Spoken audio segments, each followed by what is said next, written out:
Hi friend, அஸ்ஸலாமு அலைக்கும். எங்களுடைய இரவு சாப்பாடு என்னன்னு சொன்னால் மக்களை இன்றைக்கி கத்திரிக்காய் வறுத்து கறிமிளகாய் போட்டு கருவாடு பொரித்து போட்டு ஒரு நல்ல அருமையான சூப்பரான ஒரு கருவாட்டு குழம்பு. இது மோர கருவாடுன்னு சொல்லுவாங்க.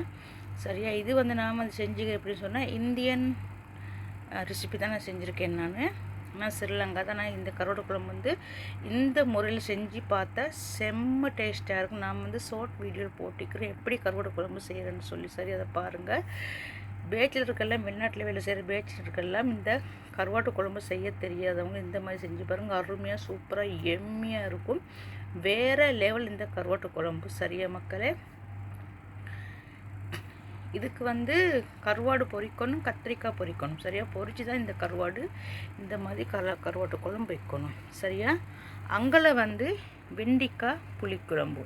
வெண்டிக்காய் புளிக்குழம்புக்கு இந்த வெண்டிக்காய் இருக்குது தானே, வெண்டிக்காயில் அந்த செவலத்தன்மை போகிறதுக்கு, செவலத்தன்மை இருக்கிறதுனால இந்த கை காலுக்கு முழங்கால், கை முழங்கால் இதெல்லாம் முள்ளுக்கெல்லாம் நல்ல இந்த செவலை வேணும். அதனால் வலுவழுப்பு தன்மை வேணும். அதனால் வலுவழுப்பு தன்மை இருக்குது.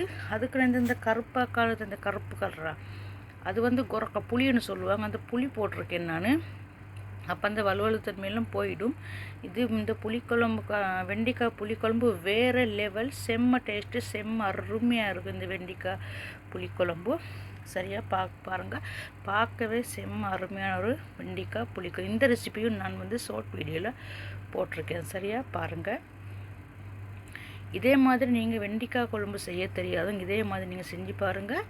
சூப்பராக அருமையான ஒரு வெண்டிக்காய் காரக்குழம்புன்னு சொல்லுவாங்க, புளிக்குழம்புன்னு சொல்லுவாங்க. ரெண்டுக்கும் சமமானத்தை நான் செஞ்சு வச்சுருக்கேன் இந்த வெண்டிக்காய். சரியா, ஸ்ரீலங்காக்கள் நான் மெயினாக சொல்கிறேன் உண்டு. நீங்கள் ஸ்ரீலங்காக்கள் தேங்காய் பால் எட் பண்ணிக்கொள்வாங்க. எதுக்கும் தேங்காய் பால் எட் பண்ணிக்கொள்வாங்க. இந்த மாதிரி செஞ்சு பாருங்கள். நான் செய்கிற மாதிரி தேங்காய் பாலுக்கு கொலஸ்ட்ரால், சீனி, பெசரெல்லாம் வரும். தேங்காய் பால் எட் பண்ணாமல் செஞ்சு பாருங்கள். அது ரொம்ப ரொம்ப எம்மியான ஒரு டேஸ்ட் தான் இந்த கருவாட்டு குழம்பும் இந்த வெண்டிக்காய் புளிக்குழம்புன்னு சொல்லுவாங்க, காரக்குழம்புன்னு சொல்லுவாங்க.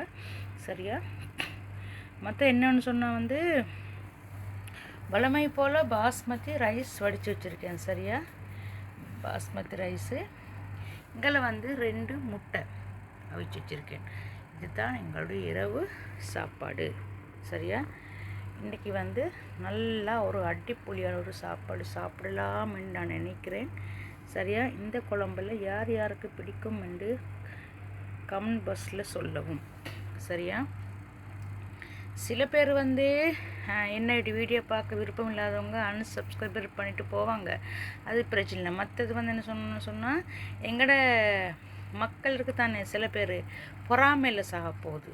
அந்த நீ முன்னு வருவ அப்படின்னு சொல்லி அவங்கள்ட்ட பின்னுக்குள்ளே ஊற்றிய களி கொள்ளாமல் மற்றவங்களோட ஊற்றியை தான் தேட்டிருக்காங்க. என்னை பற்றி யார் இது சொன்னால் கண்டுக்கவே மாட்டேன் நான்.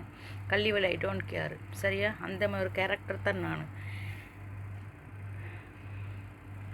ஓகே மக்களே, நீங்களும் இந்த வீடியோக்கு சம்மந்தம் இல்லைன்னு சொல்லி, ஆனால் மனசில் சில காயங்கள் வருத்தங்கள் இருக்கனால இந்த மாதிரி நான் போய் பேசுகிறது. ஆனால் யாருமே இந்த ஃப்ரெண்ட்ஷிப் என்றதை மட்டும் வச்சுக்கொள்ளாதீங்க. ஃப்ரெண்ட்ஷிப் பண்ணுறது இந்த வீடியோ பார்க்குற சிலவங்கள்ட்ட இந்த வீடியோ போடுறேன் நான். ஃப்ரெண்ட்ஷிப் பண்ணுறது அங்கேயும் இங்கேயும் பேசி குத்தி கொடுக்குறவங்க தான் ஃப்ரெண்ட்ஷிப்பு. ஃப்ரெண்ட்ஷிப் பழகுறவங்க வேறு நாட்டுக்காரியர்கள் பழகுங்க. எங்கள் ஸ்ரீலங்காக்காரில் பழக வேண்டாம். சரியா, என்னோடய வீடியோ பார்க்குறவங்களுக்கு தான் நான் இந்த மாதிரி சொல்கிறது. சரியா, ஓகே மக்களே, இன்னொரு வீட்டில் சந்திக்கும் முறை விடைபெறுகிறேன். டாட்டா பாய். பிடிச்சிருந்தால் மறக்காமல் சப்ஸ்கிரைபர் பண்ணுங்கள், பெல்லை கிளிக் பண்ணுங்கள். அப்போ தான் நான் போடுற ஒவ்வொரு வீடியோவும் உங்களுக்கு சேரும். Okay, bye bye, tata.